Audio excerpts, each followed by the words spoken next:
Hello friends, कैसे आप सब लोग। आई होप, मैं उम्मीद करता हूं कि आप लोग ठीक होंगे। तो चलिए, आज मैं लेकर आया हूं आपके सामने में द्विघात बहुपद x square plus 7x plus 10 के शून्य ज्ञात करें। फिर आपको निकालना है शून्यकों तथा गुणांकों के बीच के संबंध की जांच कीजिए। तो आपको जांच तो बात की बात है। सबसे पहले हम लोग जो है शून्य निकालते हैं। तो शून्य निकालने के लिए हम लोग सबसे पहले हल में लिखेंगे, क्या दे रखा है, x square plus 7x plus 10।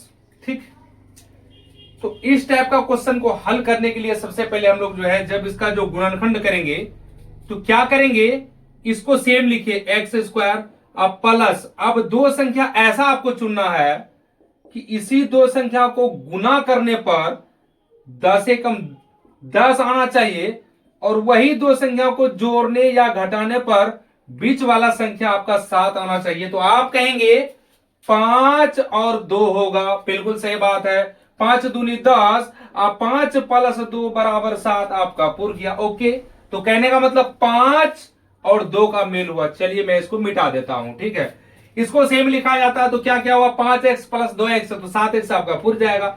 तो 5x प्लस में 2x आप प्लस, ये सेम लिखा जाता है दोस्तों।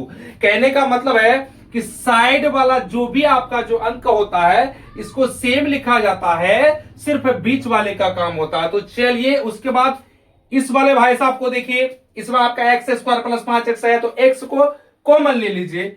मैं एक x को कॉमन लेता हूं तो यहां पर बचेगा x प्लस x, तो यहां आ ही गया तो सिर्फ 5 बचेगा। उसके बाद प्लस, तो प्लस 2 को मैं यहां ले लेता हूं और x यहां देता हूं, प्लस है तो प्लस। अब 2 का 2 कै बार पढ़ेंगे तो 10 होगा, तो 5 बार। और ऐसे भी ये वाली अंक और ये वाली अंक आपका सेम आना चाहिए। तो चलिए इसके और इसके बदले में एक ठो यहां पर मैं उतार लेता हूं, x प्लस 5 है। अब जो बाहर में है आपका x plus 10, sorry x plus 2 मैं यहां उतार देता हूं। अब लिखेंगे क्या निकालना, शून्य निकालना है। तो शून्य के लिए क्या हम लोग को लिखना, क्या शून्य के लिए, है ना। शून्य के लिए हम लोग लिखेंगे तो क्या लिखेंगे, x प्लस 5 बराबर 0। फिर लिखेंगे x प्लस 2 बराबर 0, क्योंकि शून्य के लिए लिखे हैं। तो या x बराबर यहां पर इधर आएगा तो -5 हो जाएगा, अगर x बराबर 0 का उस पार जाएगा +2 तो आ जाएगा -2। उसके बाद आपको जो है, चलिए हम तो शून्य निकाल लिए, उसके बाद जो है आपको लिखना है a बराबर, मतलब जांच करने के लिए a बराबर जो है आपका पहला अंक आपका a बराबर 1, b बराबर 7 और c बराबर 10 लिखेंगे।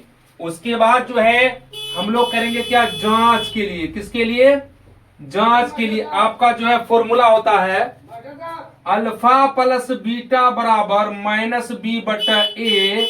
तो माइनस है तो माइनस लिखेंगे, और b का मान आपका यहां पर 7 है तो 7 लिखेंगे, और बट्टा में a है तो a का मान आपको 1 दे रखा है तो 1 लिखेंगे। जब इसको इससे भाग देंगे तो आपका -7 ही होगा।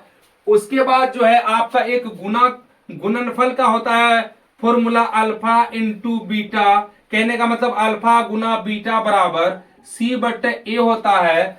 तो c का मान आपको यहां पर मैं दे रखा है 10, तो हम लोग लिखेंगे 10। अब बट्टे में a कह रहा है तो a का मान यहां पर 1 है तो 1 लिखेंगे।